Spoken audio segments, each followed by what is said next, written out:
James Bond is, without a doubt, one of the most iconic fictional characters in all of cinema. No matter how old you are or where you come from, I can pretty much guarantee you'll know who Bond is. Every guy that's ever put on a tuxedo for the first time has looked at himself in the mirror and imagined himself as 007. That's the cultural power and influence this one character has had.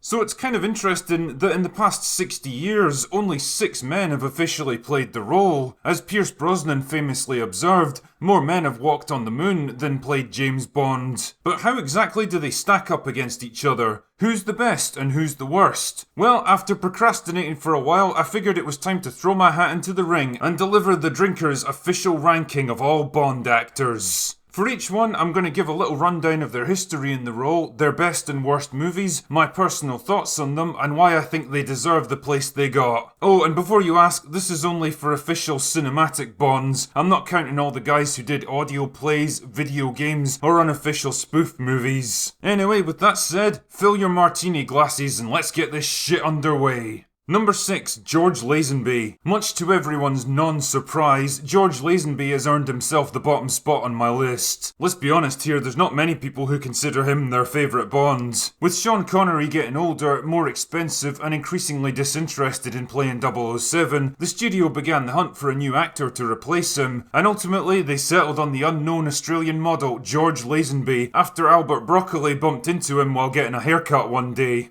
Yeah, sure, okay. Lazenby had the right look and attitude, and while his acting ability left much to be desired, I guess they figured he'd grow into the role just like Connery had done. It was quite a gamble, and initially at least it seemed to pay off. On Her Majesty's Secret Service ended up being a box office success, making $82 million against a budget of just $7 million. The studio were pretty happy, and they were all set to offer Lazenby a 7-picture deal, but much to everyone's surprise, he turned it down on the advice of his agent, who convinced him that Bond was a thing of the past and he should avoid typecasting, a decision which has officially been recognised as the single worst piece of advice that any human has ever given in the whole of history. Anyway, the result is that Lazenby dropped out after just one movie, forcing the studio to lure Connery back one more time with a hefty paycheck, so he's always been regarded as kind of a footnote in Bond history. The sad thing is, On Her Majesty's Secret Service is actually a pretty good film. In fact, it's a lot more grounded and complex than some of the shit that Connery had been involved in, but it always felt like it succeeded despite Lazenby rather than because of him. I mean, he was a former model, so he definitely had the physicality for the part, and he seems able to handle himself pretty well in the fight scenes. The problems only start once he has to talk and interact with other people. Even with all of his dialogue dubbed over by another actor, he's so fucking wooden that he makes Gal Gadot look like Daniel Day-Lewis, so it's kinda hard to imagine how a guy like that could have carried the franchise for the next decades. Overall, it's difficult to know what to make of Lazenby's Bond or what he might have become if he'd had more time to grow into the role, but honestly,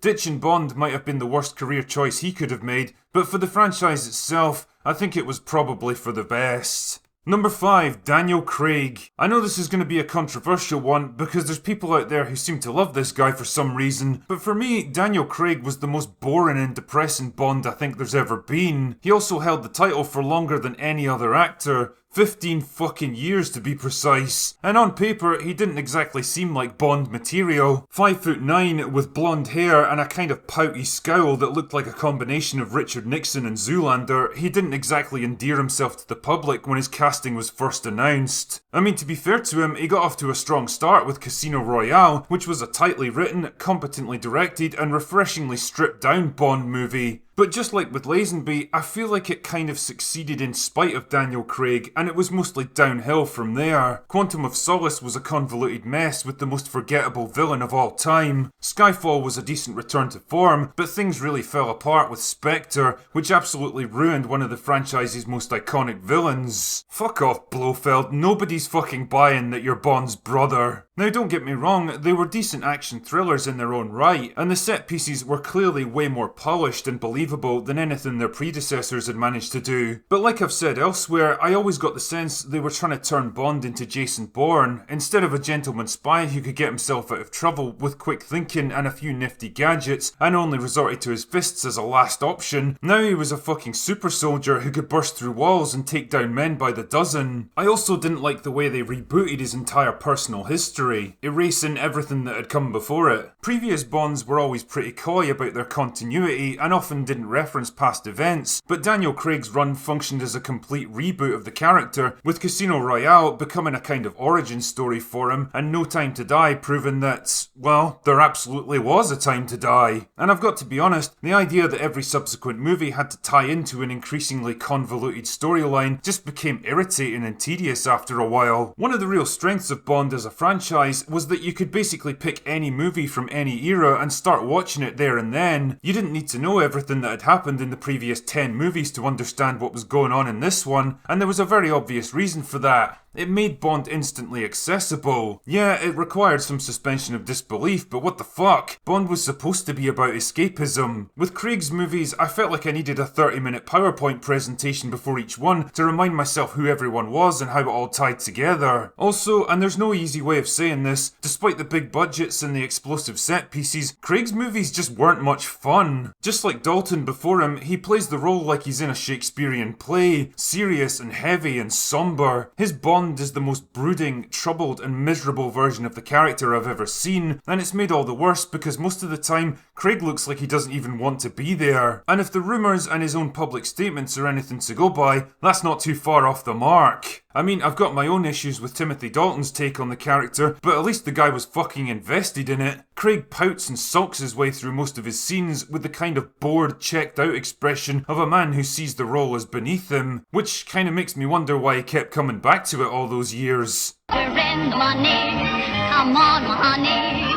Let's land it, spend it, send it rolling around. Oh yeah, of course. Number 4, Timothy Dalton. By the mid-80s, it was pretty clear that Roger Moore was done as Bond, and a search for his successor was launched. Eon Productions wanted Pierce Brosnan for the role, but since he was locked into a contract for Remington Steele at the time, they were forced to scrap those plans and bring in Timothy Dalton at the 11th hour. And holy shit, talk about a change of pace. Whereas Connery's Bond had been a tough, resourceful bruiser with a taste for the finer things in life, and Moore gradually morphed him into an affable English gentleman who viewed spying as kind of a fun little distraction on his way to the local country club, Dalton's portrayal was more like an actual assassin, laser focused and serious as a fucking heart attack. I mean, don't get me wrong, after more than a decade of watching the series descend into campy, over-the-top silliness, Dalton's portrayal must have been a breath of fresh air for Bond purists. He was definitely much closer to the literary version of the character, and apparently he'd often refer to the books during shooting for references, but I don't know man, I was never really able to connect with him as Bond. I could best describe his movies as good 1980s action thrillers rather than Bond flicks. The Living Daylights saw him fighting alongside the Mujahideen in Afghanistan to stop an opium smuggling ring, which feels like something Sylvester Stallone or Arnold Schwarzenegger should have gotten involved in. It's definitely got some great action sequences, but the script kind of feels like it was written more for Brosnan than Dalton. There's some half-hearted attempts at humour and Bond one-liners, but you can tell Dalton doesn't really have the personality for it. License to Kill really went all in for the dark and serious new version of Bond and sees him taking on a South American drug lord. What the fuck is it with Dalton and drugs? Again, it was a fine action thriller and it features some of the most horrific deaths in the whole Bond franchise. People are getting blown up in decompression chambers or set on fire or ground up in giant industrial mincers. Ooh, nasty. I love how Bond doesn't even have a funny quip here. Like, if this had been Moore or Connery, he would have had some cool little joke here, but instead Bond's just like, switch the bloody machine off! Like I say, this is all well and good, and probably a lot more realistic, but the escapist fun that was always so uniquely Bond is just kind of missing with Dalton. This isn't a world of sports cars, casinos, gentlemen spies, and flamboyant villains anymore. It's a dark, gritty, and serious place full of sadistic drug dealers and gory deaths. I mean, don't get me wrong, I fucking love that stuff as much as the next guy, but not necessarily in my Bond films. Dalton's run always feels like this weird anomaly in the Bond franchise for me, a kind of early prototype of what Daniel Craig would eventually bring full circle with his own rebooted run. Overall though, if I had to pick between them, I'd say I prefer Dalton's interpretation, because as much as it's not to my taste, at least you can tell the guy was actually fucking invested in it. Still, I'm afraid 4th is as high as I'm prepared to rank him here. Number 3, Roger Moore. After 6 films, it was getting pretty clear that Sean Connery wasn't coming back. Well, not officially at least, and a new actor would have to be found. George Lazenby hadn't worked out, so instead the studio settled on a more established actor in the shape of Roger Moore. Moore would go on to play Bond in 7 official movies, more than any other actor before or since, and I think it's fair to say he's kind of a polarising figure for a lot of fans. His run as Bond was marked by a noticeable change in tone, becoming much more light-hearted and fanciful, with the relatively grounded spy work of Connery's Bond giving way to big extravagant set pieces, flamboyant villains, blowout action scenes, and campy innuendos. Even Bond himself had changed to suit Moore's personality, becoming less brooding and dangerous, and more of an affable ladies' man. It definitely wasn't a hit with everyone, and the low point for me was seeing him dressed as a literal fucking clown in Octopussy, but there were also definite high points in there too. The Spy Who Loved Me was one of the best Bond movies ever in my opinion. Live and Let Die showed a much more ruthless and businesslike version of 007, and For Your Eyes Only was a refreshingly grounded and restrained Bond after the madness of Moonraker. The problem is that good stuff like this tends to get unfairly overshadowed by the series' increasing focus on campy 1970s humour. And yeah, okay, some of it is kind of funny if you've drunk a bottle of Advocat and you're in the right frame of mind. But then there's shit like this, which in reality was an incredibly difficult and dangerous stunt, only for it to get turned into the equivalent of man slips on banana peel with this ridiculous sound effects. And yeah, there's no getting around this one, Roger Moore was too fucking old by the end, something even he admitted in interviews later, which is no surprise considering he was 3 years older than Sean Connery, the man he'd been brought in to replace. He'd started to age noticeably after Moonraker, and by the time he did A View to a Kill, he was 57 years old and fucking looked it. He seems tired and uncomfortable, he clearly wasn't capable of any serious action sequences, and pairing him up with Bond girls 30 years younger didn't exactly help. Even his hair looks fucking weird, like they used too much hairspray to try and make it look thicker or something. The result was that Bond, once an iconic and ageless archetype, now looked exactly like what he was, a middle-aged man, dated and uncool, struggling to keep up with the action. And it's a shame, because I'm not actually against the idea of an older 007 who's a little past his prime, having to rely more on his wits and experience rather than his physical abilities to get him through, and I think if the writers had acknowledged this a bit more, maybe shown him struggling to hold his own against younger and stronger enemies, and perhaps paired Moore up with actresses who were a bit more age appropriate, his last couple of movies might have worked a bit better. As it was, some of his scenes just came across as kinda weird and uncomfortable. You might have to do the work here, darling. I think I've put my blasted back out again. Regardless of how he finished up though, there's still something really charming and likeable about Roger Moore. Yeah, he wasn't the most talented actor to play the part. Yeah, his movies definitely leaned too much into goofy comedy for most people. And yeah, he probably hung in there a couple of films too long. But for all its faults, I find it really hard not to enjoy Moore's run, raised eyebrows and all. There's a real atmosphere of fun and escapism here, and I always got the sense that he genuinely enjoyed and appreciated his time as Bond, unlike some people. Shit man, even Connery was pretty checked out for his last few movies, whereas Moore always seemed to give it his all. He might not have been to everyone's taste, but I definitely can't fault the guy's work ethic. He's definitely not in the top tier of Bond actors, but I also think he gets an unreasonable amount of shit for stuff that wasn't really his fault. And for that reason, Roger Moore earns a well-deserved third spot on my list. Number 2, Pierce Brosnan. There's been a few low points in the history of the Bond franchise, but none of them were quite as bad as the early 90s. Years of legal disputes had prevented more films getting made, derailing the franchise's momentum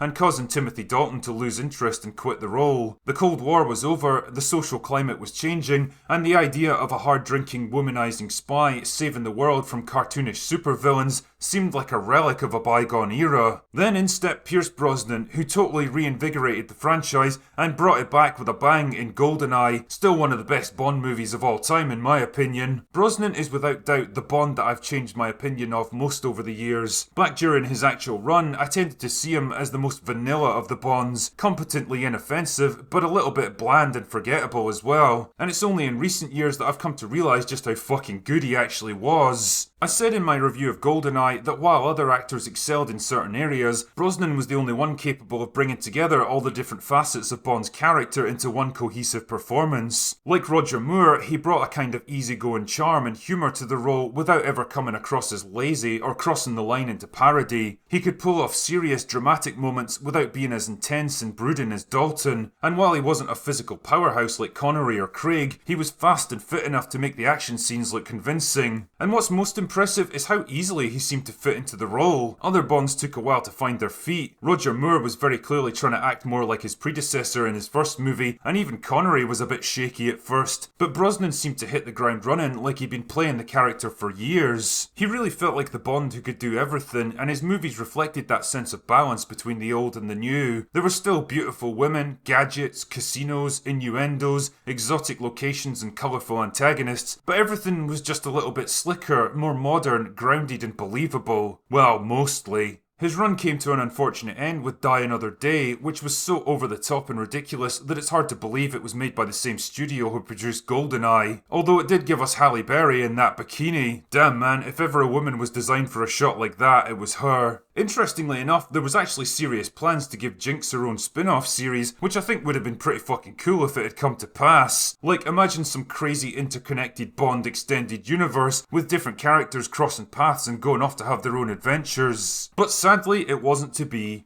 Die Another Day's critical mauling was enough to convince the studio that Bond needed a change of direction, and at 49 years old, Brosnan apparently wasn't the man to do it. And it's a real shame because he was clearly enjoying himself and he was definitely up for doing another movie. In fact, he'd actually been pushing for more grounded and serious storylines for years. Man, I can only imagine what Casino Royale might have been with Brosnan in the leads. Either way, his first 3 movies were all excellent Bond adventures in their own right, and the kind of films that I'm always happy to rewatch whenever they're on. And even if I wish he'd gotten another film before he was done, I think he deserves a lot of recognition as the actor who brought Bond back from the brink, and for that reason he earns a well-deserved runner-up spot in my lists. Number 1, Sean Connery. Oh, come on, did you really think I wasn't going to choose Sean? James Bond as a character has stood the test of time, not because of the cars or the gadgets or the tailor-made suits. Those are all shallow, fleeting things that change as quickly as the fashions of the day. But the reason Bond himself has endured the various zeitgeist, trends and fads he'd lived through is because he's more than just a man. He's an archetype, eternal and unmoving. An archetype of everything men and women have always found appealing about masculinity. He's strong, smart, driven, capable, resourceful, confident, ruthless and dangerous. He can kill you or charm you depending on the situation. He can fight or think his way out of any problem. He's cultured and educated but hard and brutal. He appreciates luxury but he can endure any deprivation. He enjoys the company of women but he never really lets them in. In short, he's the quintessential man's man. And who better to play him than one of the most quintessentially masculine actors of all time? Sean Connery, a Scottish model and bodybuilder who'd made small appearances in British films up to that point, impressed producer Albert Broccoli during his screen test. Ian Fleming wasn't so keen though, feeling that he was too big, too clumsy and too working class to pass for the character, but Broccoli saw his potential and overruled him. It proved to be one of the best casting choices he ever made. Yeah, looking back at Dr. No, you can clearly see he was still a bit rough around the edges and hadn't quite figured out the character yet, but Connery was fucking brilliant nonetheless, and Dr. No went on to be a box office smash. He quickly cemented his success with From Russia with Love, growing more confident and polished with each movie, eventually culminating in Goldfinger, probably the defining film of the entire franchise. The thing I love about Connery's Bond is that not only is he confident and charismatic, and he can stride through a luxury casino like he owns the fucking place, but he actually looks like the kind of guy who could handle himself in a fight. He's big, he's well built, and for all the tuxedos and expensive champagne, he's got the look of a man who's actually lived through hard times, surrounded by hard people. The fact that Connery grew up in a working class area of Edinburgh, served in the Royal Navy, and even spent time as a fucking bodybuilder, all helped to give him the kind of swagger and physical presence that made him so commanding on screen, particularly when it came to seducing the ladies in scenes that would absolutely never get filmed today.